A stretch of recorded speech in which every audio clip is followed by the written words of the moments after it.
জিষ্ণু বসু, আপনার কাছে জানতে চাই, এটা ভুল বলা হচ্ছে না ঠিক, বামপন্থীরা হিস্টোরিক্যালি ভয় পেয়েছিল হিন্দুত্বকে, হিন্দুত্ববাদী ফোর্সেসকে এবং হিন্দু সভ্যতাকে, ঠিক যেভাবে ব্রিটিশরা ভয় পেয়ে অরঙ্গজেবকে হিরো বানিয়েছে, সাম্ভাজিদেরকে ভিলেন বানিয়েছে। এবং ঐতিহাসিকভাবে বাম বিদ্বেষটা তাদের ডিএনএর মধ্যে ঢুকিয়ে দেওয়া হয়েছে বলে আজও সিপিএম ঠিক এই লাইনে খেলছে।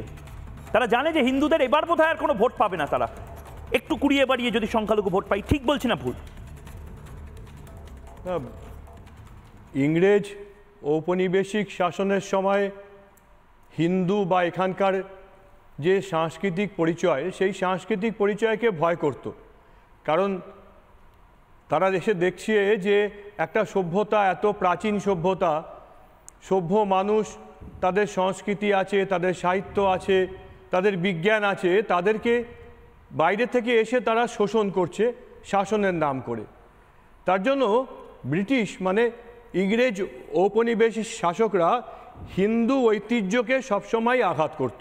এটা তাদের যে পাপ করছে সেই পাপ স্খলনের জন্য কারণ।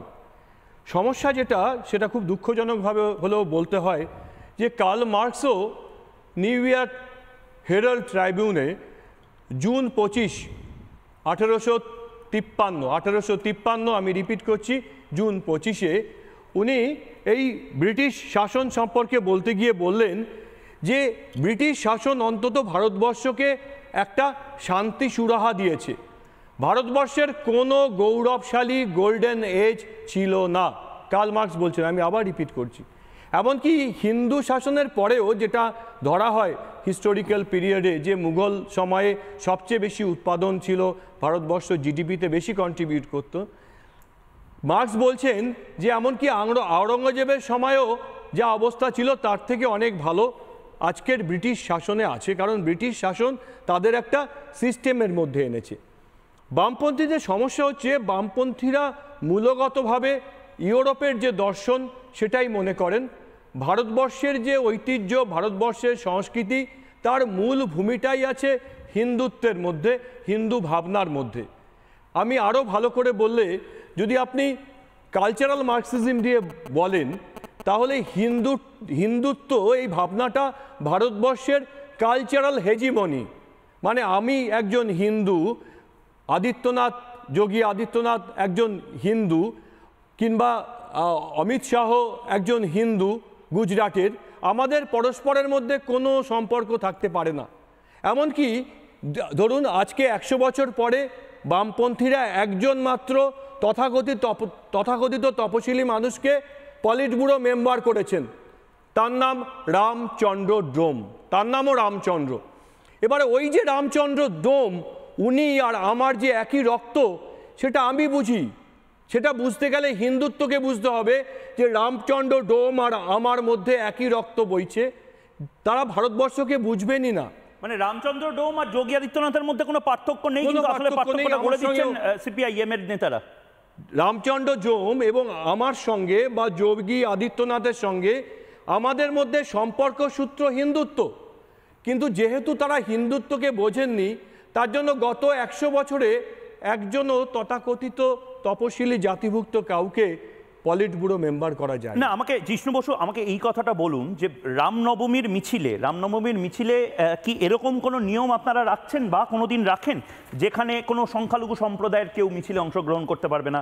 দেবাশিস ঘোষ বা শুভম, তারা অংশগ্রহণ করতে পারবে না শুধু সিপিআই বা সিপিএম বা বামপন্থী হওয়ার জন্য, এরকম কিছু ব্যাপার আছে? কোনো প্রশ্নই নেই। মানে আপনারা ইকুয়ালি স্বাগত জানাবেন? এটা আপনাদের মানে আরএসএস বিজেপির নিশ্চয়ই রামনবমী নয়? তারাও স্বাগত জানান। অনেক জায়গায় মুসলমান আলাদা করে আপনারা কি ইনভাইট করেছিলেন না সে নিজেই গেছিল?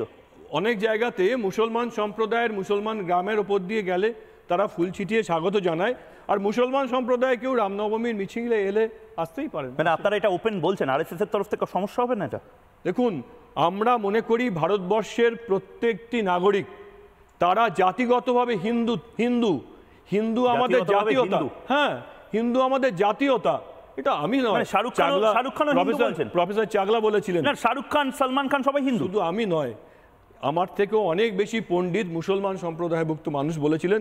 রবীন্দ্রনাথ ঠাকুর বলেছেন যে হিন্দুত্ব হচ্ছে ভারতবর্ষের জাতিগত পরিণাম।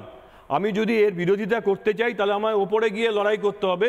যেহেতু ওপরে যাওয়ার কোনো আমার স্কোপ নেই, তাহলে আমাকে বাধ্য হয়ে মেনে নিতে হচ্ছে যে আমি জাতিগতভাবে হিন্দু। তার জন্য যে উপাসনা পদ্ধতি ভিন্ন হতেই পারে, কিন্তু জাতিগতভাবে আমরা হিন্দু। আমরা হিন্দু, হিন্দুস্থান বলে না, কেন বলে? হিন্দুদের জায়গা। দেবাশিস ঘোষ, খুব স্পেসিফিক, আপনি তো শুনলেন এতক্ষণ ধরে। আমাদের আপত্তিটা এই জায়গাতে, যেটা জিষ্ণুদা বলার চেষ্টা করছিলেন, যে জিষ্ণুদার মতামত ব্যক্ত করেছেন রামে, আসলে রাম শ্রীরামচন্দ্রতে সীতারাম ইয়েচুরি যার নামে রামকৃষ্ণ, এটা ময়ূক রঞ্জন ঘোষের অতিরঞ্জন। এটা আমি বলছি সীতারাম ইয়েচুরি নামটা কোথা থেকে এলো? আমি শেষ করি। উনি প্রয়াত, কিন্তু আমার খারাপ লাগছে। কোথাও অসুবিধা নেই, রামকে সামনে রেখে বিভেদে অসুবিধে। যেখানে যে ব্রিটিশরা আজকে, যে ব্রিটিশের কথা এলো, ব্রিটিশরা আজকে কি চেয়েছিল? যে ভারতবর্ষকে কিভাবে আমি দুর্বল করব। সেই দুর্বল করার সময় তারা যেটা চেয়েছিল, হিন্দু মুসলিমকে আলাদা করা, এবং কার্তুজ থেকে শুরু করে বিভিন্ন আমরা কথা জানি, সেই জিনিসটা আজকে বিজেপি আরএসএস সেই কাজটাই করছে। এই যে বারবার হিন্দু হিন্দু হিন্দু করে আনা মানে কি? আমি হিন্দু ভোটটাকে একত্রিত করার চেষ্টা করছি এবং হিন্দু মুসলিমকে ভাগ করার চেষ্টা করছি। দেখুন, এটা তো মার্কসের কথা উনি বললেন, আমি বলছি বাইবেলের একটা কথা বলছি, church should not interfere in politics. এটা তো মার্কস বলে যাননি, এটা বাইবেলে বলা ছিল। তার মানে এই যে প্রথম থেকে আমরা সবাই বলছি এই কথাটা, যে পলিটিক্সের মধ্যে ধর্মকে আনার প্রয়োজন কোথায়? মানে আমার অবাক লাগছে। আপনারা কেন এনেছিলেন? আপনারা খুব নির্দিষ্টভাবে সংখ্যালঘু আসনগুলোতে কেন সংখ্যালঘু ক্যান্ডিডেটই দিয়ে গেছেন? আমি ময়ূক একটা কথা বলবো, আমার খুব খারাপ লাগে, আমার তোমার সাথে খুব ভালো সম্পর্ক, মানে সংবাদ মাধ্যমের খাস তো সংবাদ পরিবেশন করা, খবর হওয়া নয়। আমার অসুবিধা হচ্ছে আপনারাই তো আমাকে জনপ্রিয় করছেন, থ্যাঙ্কস টু ইউ। রামনবমীতে কি হতে চলেছে বা কি হতে পারে, তার জন্য বারবার শুভেন্দু অধিকারীর এই যে বয়ানগুলো দেখানো হচ্ছে বা বিভিন্ন, আরে সুজন চক্রবর্তী বলছেন না যে আমি বারুইপুরে রামনবমীর মিছিল করব।